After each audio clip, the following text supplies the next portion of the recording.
কি দাও বলা ভাই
বৈশাখী যাত্রার আজকে আমাদের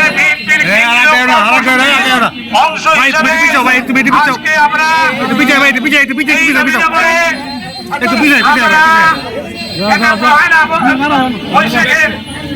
বৈশাখী রেলি আমরা করেছি, রেলি করে এসেছি। আমি এখন আবার নবীনগর এসেছি, নবীনগর আমরা রেলি করে আজকে এখানে সহমত হয়েছি। আগামীকাল আমাদের সাংস্কৃতিক অনুষ্ঠান আছে, এরপরের দিন ক্রিকেট খেলা। 3 দিন ব্যাপী কর্মসূচি সারা বাংলাদেশে ঘোষণা করেছে কেন্দ্রীয় কমিটি থেকে।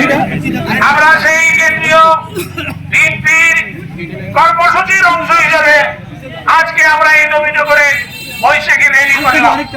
আপনাদের এই আজকের পয়লা বৈশাখে আমি নবীনগরের সর্বস্তরের জনসাধারণকে আমার তরফ থেকে আন্তরিক অভিনন্দন ও শুভেচ্ছা জানাচ্ছি।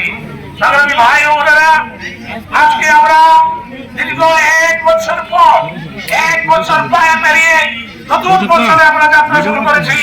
আমি আল্লাহর কাছে দোয়া করি আগামী 1 বছর যেমন আমাদের আগামী দিনে আমরা যাতে মিলেমিশে সবাই মিলে ঐক্যবদ্ধ ভাবে আমরা সারা বাংলাদেশের নাই নবীনগর আমরা ঐক্যবদ্ধভাবে বিএনপিকে আমরা এগিয়ে নিয়ে যাব।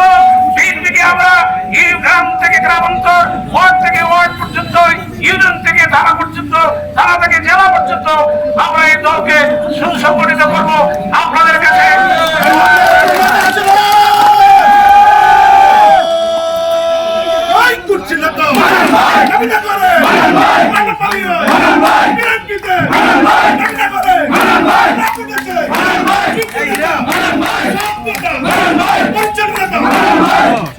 আপনারা নিশ্চয়ই লক্ষ্য করেছেন যে আমাদের অন্তর্বর্তীকালীন সরকার আগামী ডিসেম্বর নাগাদ জাতীয় সংসদ নির্বাচন করার ঘোষণা দিয়েছেন। আপনারা সেই মর্মে আপনারা প্রস্তুতি নেবেন।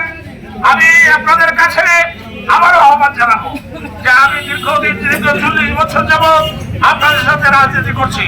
আমি আগামী সংসদ নির্বাচনে ধানের শীষের প্রার্থী হতে চাই। আমার দল যদি আমার মূল্যায়ন করে তাহলে আমি আগামী দিনে সংসদ নির্বাচনে প্রার্থী হব। আপনাদের সবার দোয়া এবং সহযোগিতা দরকার।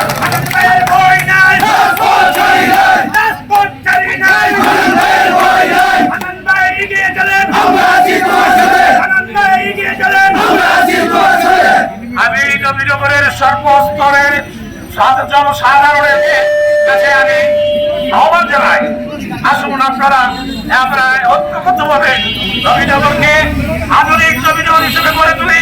নবীনগরকে যানজটমুক্ত নবীনগর করে তুলি, মাদকমুক্ত নবীনগর করে তুলি, সন্ত্রাসমুক্ত নবীনগর করে তুলি। আমরা নবীনগরকে ভূমিদস্যুদের হাত থেকে আমরা নবীনগরকে রক্ষা।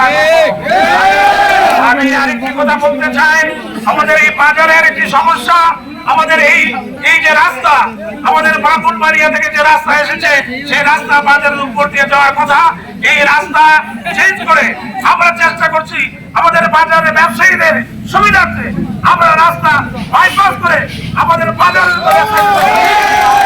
সেই রাস্তা আমরা নদীর পার দিয়ে দেওয়ার জন্য আমরা চেষ্টা করছি, কথা বলছি, যোগাযোগ করছি। আশা করি কিছুদিনের মধ্যেই আপনারা তার সুফল পেয়ে যাবেন। আমি আপনাদেরকে আশ্বস্ত করতে পারি আমি আর বক্তব্য দিতে করছি না। আমারও আপনাদের কাছে আজকের এই নববর্ষে আপনাদের সবাইকে শুভেচ্ছা জানিয়ে আপনারা সুস্থ থাকবেন, আপনারা ভালো থাকবেন, আমার জন্য আপনারা দোয়া করবেন। আল্লাহ যেন আমাকে আগামী দিনে পথ চলায় সহযোগিতা আপনারা সহযোগিতা করবেন। আল্লাহ যেন আমাকে সেই তৌফিক দান করেন।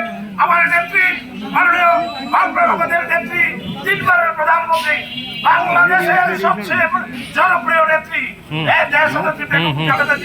অসুস্থ, ওনার জন্য আপনারা আমাদের প্রিয় নেতা ভারপ্রাপ্ত চেয়ারম্যান জনাব তারেক রহমান লন্ডনে অবস্থান করছেন, ওনার জন্য আপনারা দোয়া করবেন। আমরা বলতে পারি অল্প কিছুদিনের মধ্যেই আমাদের প্রিয় নেতা মাননীয় ভারপ্রাপ্ত চেয়ারম্যান অচিরেই বাংলাদেশে